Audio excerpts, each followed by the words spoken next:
Joining me now, Sarah Carter, investigative reporter, fellow with the Independent Women's Forum, Fox Business contributor. Great to see you, Sarah. Great to see you too, Lou. And it's great to see Charlie Hurt, believe it or not, Washington Times opinion editor, Fox Business contributor. Good to see you both. Welcome. Good to see you. Let's start, Sarah, with the caravan that's now moving toward our southern border. Democrats denying, despite all of the evidence that we produced in the beginning of the show on the drug crisis in this country, the majority of which, all of those drugs come across that border. What is the president to do? I know that he's moving thousands more troops to the border, but what can he do to contend with this outrage? Because the left is organizing these caravans and driving it with the cooperation of the Mexican government to our border. He needs to better explain. President Trump needs to come out and explain to the people, delivering, I believe, Lou, during his State of the Union address, the truth about what is happening on the U.S. southern border. He needs to explain that we are extending the wall, not just building a wall. This started before his presidency, under, Obama, under Sarah, Bush. This is not just about, this is about protecting our nation. He is the commander in chief. This is his first duty to us, is to protect our nation. And we do have a very serious crisis that has been ongoing for decades. And the Democrats are being absolutely disingenuous and lying to the American public when they say there isn't a crisis at the border. I can agree with you halfway. The Democrats are lying. I don't think they're a bit disingenuous. And the president has, Sarah, honestly, the president campaigned on the opioid crisis. He was the only candidate for the presidency in either party to stand up and talk about the opioid crisis, about that border that is in crisis. I don't know how much education one president should do when arrayed against him is the ignorance and the just insistence of the establishment to deny the reality that is tearing up the lives of millions of Americans, Charlie. Yeah, listen to people like Chuck Schumer talk about how Donald Trump needs to butt out and let Congress make these decisions and work out this arrangement for border security. Screw that. For 30 years, as you point out, politicians in both parties have been here in Washington, and they have refused to do the most basic, simple obligation, which is to secure our borders and to have borders that are defended.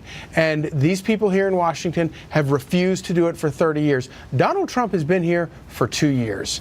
And for 2 years, he's been fighting this. And as you said, he ran a campaign. He won the election on the promises of doing something about the opiate crisis and doing something about illegal immigration and doing something about the border. And can I find little things to criticize President Trump about in terms of negotiations with the wall? Sure. But he's still, first of all, headed in the right direction, wants to do the right thing.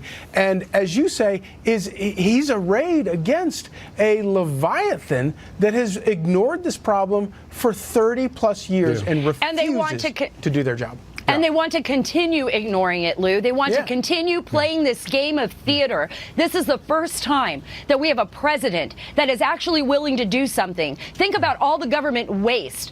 $5.7 billion is a drop in the bucket to extend the border wall in areas that the Border Patrol and ICE and other law enforcement officials have deemed necessary to help fight the drug cartels and stem the flow and move resources into the areas that we need it most. Think about the mindset that we're dealing with in this country and our leaders. When the Democratic Party produces leaders who say that a wall is immoral and can't find immorality in the establishment of both parties, the business establishment, Wall Street, the Koch brothers, all of them.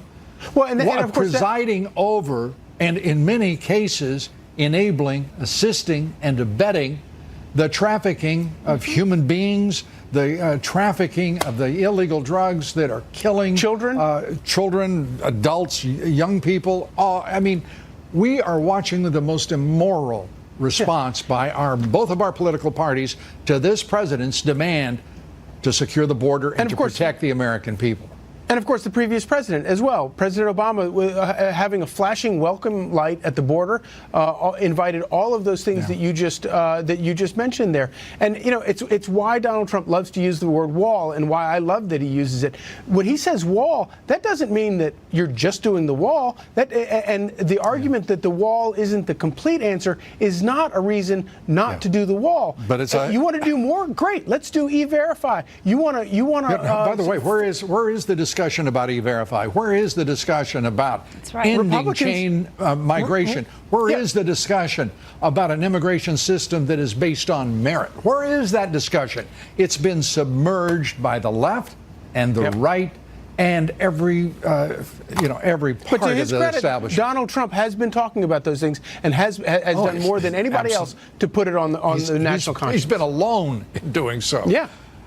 Sarah Carter. But he's going to continue to fight, I believe, for the American people. And this is what the American people want. They want results. So President Trump needs to fulfill this promise. He needs to fight for it. He needs to fight for the American people. Wouldn't it be nice if he had some help?